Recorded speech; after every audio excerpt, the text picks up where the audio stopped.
Facts alone will never win a war of persuasion. Think about a common situation you've seen play out between friends, on social media, maybe even in your own life. Two people are debating a subject. One presents facts and data that seem objectively reasonable, and yet the other remains unconvinced. If facts alone could win, the debate would be over, and yet it isn't. That's because people don't want just facts and data. They want to feel that something is right. You can't change someone's mind on facts alone. You'll need something that activates their emotions in a positive way. Enter one of mankind's most incredible and important inventions, storytelling.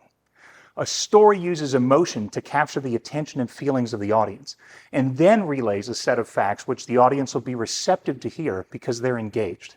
Storytelling is the way that mankind passed down knowledge and culture for eons and continues to do so today. Make no mistake about it, storytelling is the ultimate tool of persuasion because it mixes fact and emotion. You can use stories as part of a larger presentation to increase the audience's engagement. There are two types of stories that are generally used in that context. The first is personal stories from you that relate directly to the topic. And the second is stories about other people who've learned a lesson that the audience can relate to. Each time you tell a story as part of your presentation, you'll become more comfortable with sharing emotional content with your audience. Now, when I say emotional, I'm not talking about the kind of presentation that'll require a box of tissues under every seat, although that might sometimes be appropriate. Really, I'm talking about emotion in the broadest sense. All of us want to feel. Our emotions bring meaning to our lives. We want to dream, laugh, and cry. Stories activate our feelings, and that's why we love them.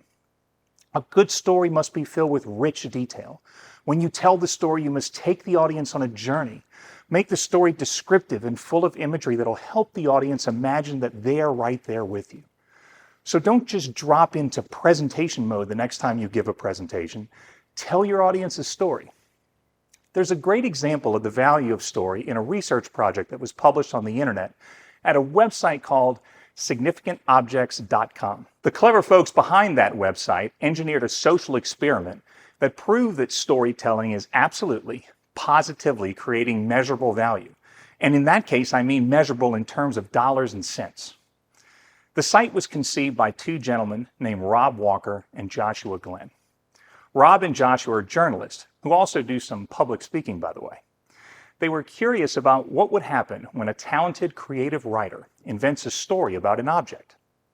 So they started buying up little tchotchkes, junk really, off of eBay.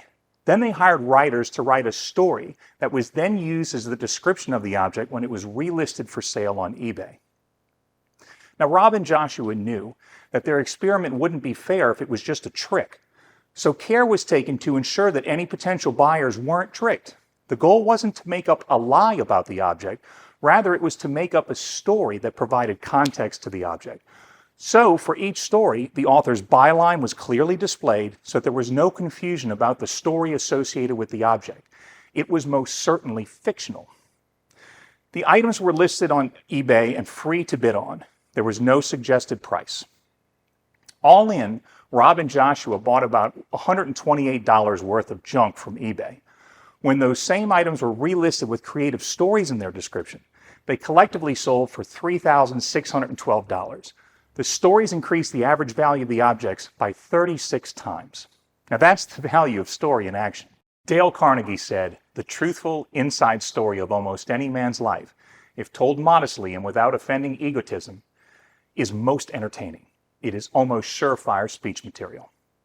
You have great stories to tell. You know you do, but you're probably no different than anyone else, and you have some concerns about telling those stories. It's not easy to lose your fear of telling the audience who you really are. So tune in next week when I'll talk about being excited about being yourself. Until next time, stay happy, my friends.